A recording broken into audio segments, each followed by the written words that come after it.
वक्फ संपत्ति पर supreme court का अहम फैसला। सुप्रीम कोर्ट ने वक्फ संपत्ति से जुड़े एक अहम मामले में बड़ा फैसला सुनाया है। कोर्ट ने साफ कहा है कि किसी भी जमीन को वक्फ की संपत्ति घोषित करने का अधिकार सिर्फ वक्फ बोर्ड के पास है, न कि जिला आयुक्त या किसी अन्य प्रशासनिक अधिकारी के पास। इस फैसले के बाद उन हजारों विवादित मामलों पर असर पड़ेगा जिनमें जमीन के वक्फ होने को लेकर संदेह था। मुस्लिम समुदाय ने इस निर्णय पर संतोष जताया है, जबकि जिला प्रशासन में इस फैसले को लेकर हलचल है। कोर्ट ने स्पष्ट शब्दों में कहा कि जिला प्रशासन को ऐसे मामलों में हस्तक्षेप करने का कोई अधिकार नहीं है।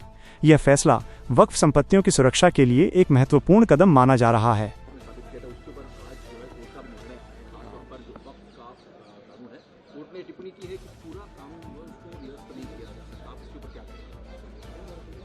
सुप्रीम कोर्ट ने वक्फ अमेंडमेंट एक्ट को पूरा सुनवाई करके जो आज ऑर्डर पास किया है, मैं इसका स्वागत करता हूं। सुप्रीम कोर्ट को पूरा विषय का जानकारी है, बहुत विस्तार में पक्ष रखा। सरकार के ओर से हमारे सॉलिसिटर जनरल ने विस्तृत रूप से एक्ट में जो प्रावधान है और उसका मंशा, सरकार का जो सोच है, उसको भी सुप्रीम कोर्ट में रखा है। और मैं मानता हूं कि सुप्रीम कोर्ट का जो बेंच ने जो तय किया है, ये हमारा लोकतंत्र के लिए भी बहुत अच्छा शुभ संकेत है, क्योंकि कोई भी कानून जब पार्लियामेंट में बनता है और पार्लियामेंट में विस्तृत रिकॉर्ड चर्चा, आपको मालूम होगा वक्फ अमेंडमेंट बिल में जब चर्चा हुई थी लोकसभा राज्यसभा में, सबसे लंबी चर्चा भारत का संसद का इतिहास में, सबसे longest discussion ever, Lok Sabha Rajya Sabha सुबह तक इतना गहराई से चर्चा करने के बाद उसको खारिज नहीं कर सकता है। यही सुप्रीम कोर्ट ने आज मोहर लगाया है।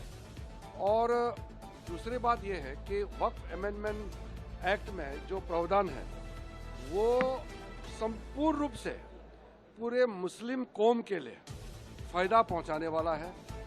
और वक्फ बोर्ड के माध्यम से जो मिसयूज़ होते थे, प्रॉपर्टी जो मिसयूज़ कब्जा करते थे, वो भी बंद हो जाएगा। और वक्फ प्रॉपर्टी से जो भी फ़ायदा होगा वो मुस्लिम महिलाओं के लिए, मुस्लिम बच्चों के लिए, यतीम के लिए, जो बेघर है, जो मुसलमानों में भी जो गरीब है, जो पिछड़ा है, उनके लिए काम आने वाला है।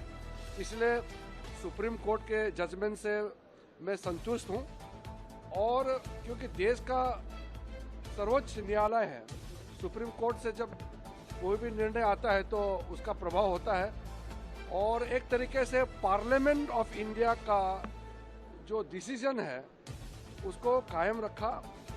एक जो प्रैक्टिसिंग मुस्लिम का जो मामला है उसको हम लोग देखेंगे, रूल्स में भी क्या उसका रखना है।